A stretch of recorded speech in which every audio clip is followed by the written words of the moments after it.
경북 영주 단층 시멘트 주택. 세월에 깎인 외벽엔 흙비가 흘러내렸고 마당 끝 항아리 몇 개 옆으론 말라버린 장독대가 기울어져 있었습니다. 올해로 75세 김영순 여사는 이 집에 혼자 살고 있었습니다. 남편은 12년 전 뇌졸중으로 먼저 세상을 떠났고 자식들은 하나둘 일찍 서울로 떠났습니다. 처음 몇 해는 명절마다 시끌벅적했지만 이제는 전화 한 통도 받기 어려운 삶이 되었습니다. 영수는 여전히 매일 아침 정해진 시간에 밥을 짓고 김치를 꺼내어 놓고 부엌 창 너머로 산등성이를 바라보며 말했습니다. 오늘은 누가 연락하려나? 하지만 연락은 없었습니다. 바뀌지 않는 건 달력 위에 빨간 동그라미 뿐이었습니다. 12월 28일 오후, 오랜만에 울린 전화벨 소리에 영수는 깜짝 놀랐습니다. 휴대폰을 펼치니 아들 민재의 이름이 떴습니다. 그 이름이 낯설게 느껴질 정도로 참 오랜만이었습니다. 엄마, 이번 설은 우리가 못 내려갈 것 같아요. 대신 엄마가 좀 올라오면 어때요? 방 하나 있으니까 이틀만 묵다 가요. 영수는 얼떨결에 그래 하고 대답했지만 전화를 끊고 한참 동안 휴대폰을 바라보았습니다. 한편으론 가슴이 뛰었고 한편으론 두려웠습니다. 그러나 서울에 있는 아들 민재의 속내는 달랐습니다. 그는 몇 달 전부터 사업이 막다른 길에 몰려 있었습니다. 투자자도 빠졌고 직원 월급도 밀리기 시작했습니다.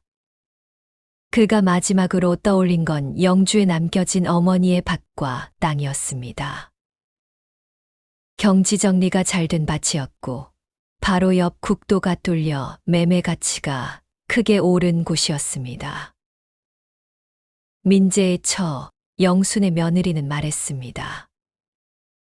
그거 어머니 명의니까 그냥 가서 서명만 받아오면 되잖아. 이번에 안 되면 우리 진짜 끝이야. 민재는 생각했습니다. 어차피 혼자 사는 사람인데 그 땅 하나 없어도 큰일이야? 그래서 그날 그는 오랜만에 어머니에게 전화를 걸었던 것이었습니다. 전화를 받은 그날 밤 영수는 말없이 김장을 담궜습니다. 매실액을 듬뿍 넣은 총각김치, 아들이 좋아하던 마늘 듬뿍 배추김치, 그리고 장터에서 사온 엿과 조청. 그녀가 가진 모든 정성을 작은 보자기 안에 꾹꾹 눌러 담았습니다. 서울행 시외버스 안에서 영수는 창밖을 바라보며 마음속으로 수십 번 되뇌었습니다. 어색하지 않게 말 잘 건네야지. 애들은 뭐 먹을까? 우리 며느리는 좋아하나? 그녀는 단 한 가지 바램만을 품고 있었습니다. 하룻밤만이라도 어머니로서 대접받고 싶다. 드디어 도착한 서울 외곽의 아파트. 며느리는 현관문을 열자마자 인사도 없이 뒤돌아섰고 아들은 회의 중이라며 고개를 까딱 들 뿐이었습니다. 영수는 가져온 김장 보자기를 조심스레 내밀었습니다. 너 좋아하던 총각김치 좀 담궜다. 아, 엄마, 이런 거 말고 그냥 사 드세요. 냄새 배잖아요. 냉장고 안은 이미 가득 차 있었고 며느리는 김치를 베란다에 따로 빼놓았습니다. 그날 저녁 식탁엔 편의점국과 전자레인지에 데운 밥 한 공기가 놓였습니다. 영수는 숟가락을 드는 손을 살짝 떨며 말했습니다. 그래도 같이 먹으니 맛은 있네. 아들은 대답하지 않았습니다. 식사 중에도 스마트폰을 내려놓지 않았습니다. 그날 밤, 영수는 방 한 구석에 이불을 펴고 누웠습니다. 거실 TV에서는 시끄러운 드라마가 흘러나왔고 아들은 방에서 나오지 않았습니다. 영수는 천장을 보며 눈을 떴습니다. 그저 하룻밤이었지만 그 공간은 너무나 낯설고 차가웠습니다. 나는 이 집에 어머니가 아닌 그냥 사람처럼 있는구나. 그녀는 방문 앞에 종이컵 하나를 두고 잠을 청했습니다. 한밤중 살짝 열린 창문 사이로 바람이 들어왔고 영수는 이불을 더 덮으며 눈을 감았습니다. 다음 날 아침, 식탁 위엔 아무것도 없었습니다. 며느리는 서둘러 출근했고 아들은 커피만 마신 채 노트북 앞에 앉았습니다. 영수는 조심스레 입을 열었습니다. 나 오늘 내려가려 한다. 밭도 좀 봐야 하고. 아들은 말했습니다. 에이, 엄마. 겨울에 뭘 해요? 그냥 좀 더 계세요. 서울이 따뜻하잖아요. 저녁 9시, 영수는 소파에서 이불을 안고 누운 채 눈을 감고 있었습니다. TV는 꺼져 있었고 거실 불도 희미하게 켜져 있었습니다. 하지만 방문 너머로 조용히 들려오는 두 사람의 대화가 그녀의 잠을 깨웠습니다. 그래서 어머니 서명은 언제 받을 건데? 조금 더 분위기 봐야지. 갑자기 꺼냈다간 정 떨어질 테니까. 정? 솔직히 나도 어머니가 여기 와 있는 거 불편해. 당신이랑 나랑 언제까지 이렇게 살아야 돼? 그 땅 팔면 사업도 다시 시작할 수 있고 대출도 정리할 수 있잖아. 알아. 그래서 부른 거잖아. 김장김치까지 싸들고 오시길래 좀 미안하긴 한데. 미안하긴 뭘 미안해. 평생 부모 노릇 못한 사람이 뭘 바래? 우리도 우리 살기 바쁜데. 그 말들이 영순의 귓가를 핥히고 지나갔습니다. 이불 속에서 그녀는 조용히 눈을 떴고 다시 눈을 감지 못한 채 밤을 새웠습니다. 그녀는 생각했습니다. 아, 그래. 내가 너무 오래 있었구나. 다음 날 아침, 아들은 짧게 말했습니다. 엄마, 오늘은 나랑 와이프도 일정이 있어서 역까지 모셔다 드릴게요. 영수는 말없이 고개를 끄덕였습니다. 내가 탈 준비는 다 했어. 방에는 그녀의 짐가방, 그리고 그 위에 베란다에서 꺼낸 김치 보자기가 다시 묶여 있었습니다. 그 위에는 영순이 며칠 전 직접 쓴 작은 메모가 끼워져 있었습니다. 냉장고에 넣어놓고 먹으렴. 네가 어릴 때 좋아하던 거라. 내가 좀 무리해서 만들었단다. 하지만 아들은 메모를 읽지 않았습니다. 차 안에서는 내비게이션 소리만 울렸고 며느리는 아예 말 한마디도 하지 않았습니다. 서울역. 영수는 붐비는 사람들 사이 구석 벤치에 앉았습니다. 기차 출발까지는 아직 시간이 조금 남아 있었습니다. 영수는 구석 벤치에 앉아 있었고 그 옆엔 아들이 서 있었습니다. 아들이 갑자기 말했습니다. 엄마, 그 땅 말인데. 영수는 아무 말 없이 고개만 들었습니다. 이번에 팔 수 있으면 솔직히 나랑 와이프도 숨 좀 돌릴 수 있어요. 사업 잘 되면 나중에 다시 돌려드리는 걸로 할게요. 영수는 웃지도 화내지도 않았습니다. 그저 한참을 말없이 그를 바라보다가 가방에서 도장을 꺼내고 작은 종이봉투를 함께 내밀었습니다. 여기 등기부랑 땅 서류, 그리고 인감도장 들어있다.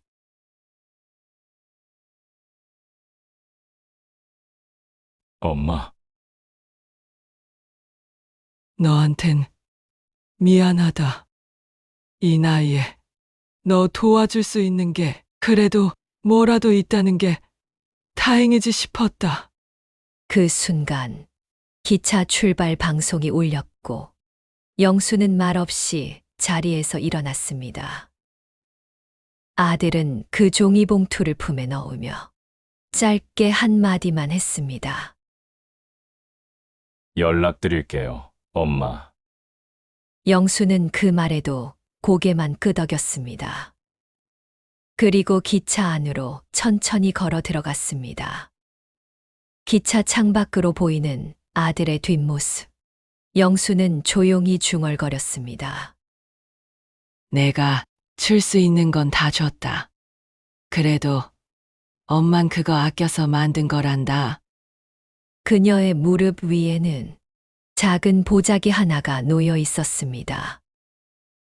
김치 2통, 그리고 옛날 쥐포와 고추장 1통. 가방 옆에서 꺼낸 작은 종이봉투.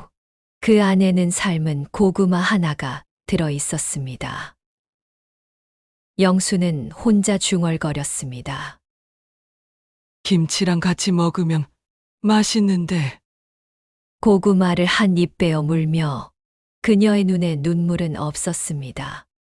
그저 씹을수록 목이 메이는 맛만 남았습니다. 안동의 집. 그녀는 들어오자마자 불을 켜지 않았습니다. 작은 부엌, 오래된 냄비, 커튼 뒤로 비치는 희미한 햇빛. 집 안은 싸늘했고 장판도 식은 채였습니다. 여느 때처럼 조심스레 전기장판을 켜고 솥에 물을 올렸습니다. 영수는 방 안에 앉아 말없이 김치 보자기를 풀었습니다. 김치는 아직 차갑고 새콤했습니다. 그녀는 혼잣말을 했습니다. 다음부턴 그냥 택배로 보내자. 다음 날부터 그녀는 여느 때처럼 밥을 짓고 배추를 씻고 텃밭 쪽에 쌓인 눈을 조용히 치웠습니다. 그러나 아들의 전화는 오지 않았습니다. 하루, 이틀, 3일. 영수는 휴대폰을 머리맡에 두고 잤습니다. 매일 아침 제일 먼저 휴대폰을 확인했습니다. 하지만 전화도 문자도 아무 연락도 오지 않았습니다. 아이고, 바쁘겠지. 이젠 돈 생겨서 정신없을 끼다. 그녀는 그렇게 스스로를 다독였습니다. 그러나 시간이 지나며 영수는 점점 더 말이 줄어들었습니다. 동네 장터에도 나가지 않았고 단골 약국에도 가지 않았습니다. 며칠 후 영수는 휴대폰으로 하나하나 천천히 눌러가며 문자를 썼습니다. 민재야, 엄만 잘 지낸다. 지난번에 준 돈은 잘 썼니? 김치 아직도 있겠구나. 냄새나면 미안하다. 그렇게 휴대폰으로 문자를 쓰다만 채 식탁 위에 엎어져 있었습니다. 그날 밤 영수는 병원으로 이송되었습니다. 이웃 아주머니가 창문으로 불 켜진 걸 보고 찾아갔을 때 영수는 의식을 잃은 채 쓰러져 있었습니다. 고혈압과 저혈당, 그리고 심한 탈수. 병원 침대 위에 누운 영수는 의식을 회복했지만 말을 잇지 못했고 그 곁엔 아들이 아닌 먼저 연락받은 딸 민재의 누나만이 도착해 있었습니다. 엄마 왜 연락도 안 하고 이렇게 아프게 있어? 민재한테 전화했는데 안 받더라. 영수는 조용히 고개를 저었습니다. 그 애는 바쁘겠지. 그리고 천장을 바라보다가 살짝 미소를 지었습니다. 나는 그냥 하루 쉬다 간다 생각했는데 며칠 후 아들은 누나의 전화를 받고 알게 되었습니다. 아들은 그제야 영순이 묵었던 방에 있던 고구마 봉지를 보았습니다. 마지막 날 영순이 직접 싸서 놓고 간 것이었습니다. 그 위에는 메모 한 장이 붙어 있었습니다. 추워질 텐데 잘 지내거라. 김치 맛은 괜찮았니? 병원. 영수는 팔뚝에 주사 바늘이 꽂힌 채 산소 마스크를 착용하고 누워 있었습니다. 입원한 지 사흘째. 몸 상태는 나아지지 않았고 담당 의사는 조심스럽게 말했습니다. 지병이 꽤 오래됐습니다. 고혈압, 당뇨, 심장 쪽도 약해진 상태고요. 무엇보다 영양 상태가 너무 안 좋아서 간단한 수술이나 약물 반응도 위험할 수 있습니다.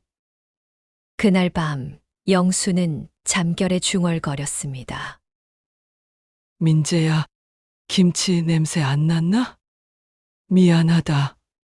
엄만 냄새도 나고 손도 거칠고. 누나는 눈시울을 붉혔고 의사는 더 이상 병세에 큰 반응이 없다고 말했습니다. 입원 5일째 되는 날, 늦은 밤 병실 문이 조용히 열렸습니다. 그 문턱을 넘은 건 며칠째 잠수를 탔던 아들 민재였습니다. 손엔 커피가 들려 있었고 눈엔 지친 듯한 그러나 여전히 어색한 표정이 있었습니다. 그는 조용히 영순의 병상 앞에 섰습니다.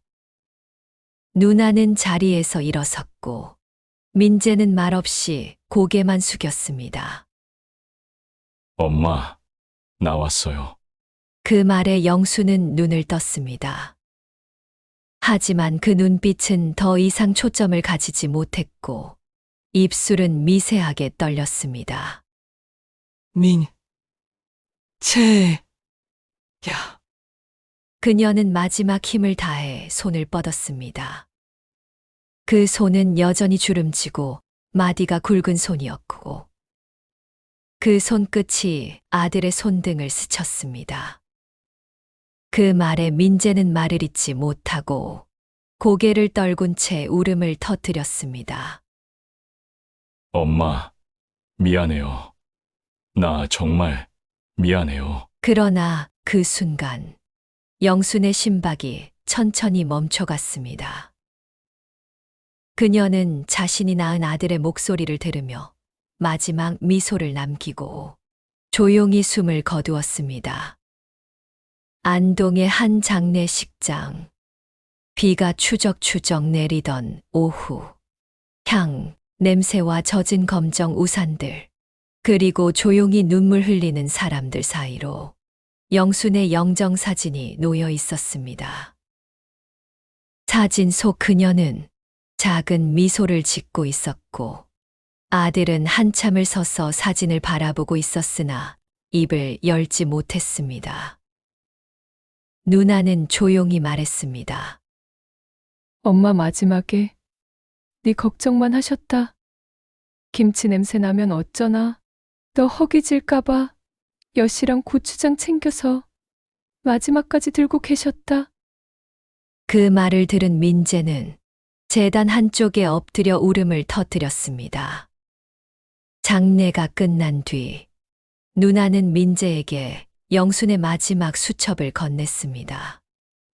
그 안에는 오래된 연필 글쇼, 이런 문장이 적혀 있었습니다. 민재야, 너는 엄마가 줄 수 있는 걸 다 가져갔다. 나는 후회하지 않는다. 왜냐하면 엄마란 그런 사람이니까. 사랑을 계산하지 않는 사람. 근데 말이다. 혹시라도 어느 날 네가 혼자 밥 먹는 날이 오거든. 꼭 내 김치 한 조각 생각해라. 엄마는 늘 너가 허기질까봐 걱정했던 사람이다. 몇 달 후 민재는 혼자 영주에 있는 영순의 집을 찾았습니다. 텃밭은 잡초가 무성했고 작은 항아리 위엔 영순이 말리던 고추장 뚜껑이 덮여 있었습니다. 그는 그 자리에 무릎을 꿇고 비닐봉지에서 총각김치 한 통을 꺼내 조용히 놓았습니다. 그리고 혼잣말하듯 말했습니다. 엄마, 나왔어요. 고구마 좀 같이 먹읍시다. 사람은 가장 익숙했던 것들이 사라졌을 때 비로소 그 소중함을 깨닫게 됩니다. 김치 한 조각, 고구마 한 입, 따뜻한 손끝, 그 모든 걸 내어주며 단 한마디 말조차 하지 않았던 사람. 바로 어머니였습니다. 우리는 때때로 너무 늦게, 너무 멀리 돌았어. 그 이름을 다시 부릅니다. 오늘 이 이야기를 본 당신이 아직 늦지 않았다면 지금 전화를 걸어보세요. 그 사람은 늘 당신의 허기를 먼저 걱정하던 한 사람일지도 모릅니다. 시청해 주셔서 감사합니다. 구독과 좋아요로 함께 해주세요. 다음에 또 다른 놀라운 이야기로 찾아뵙겠습니다.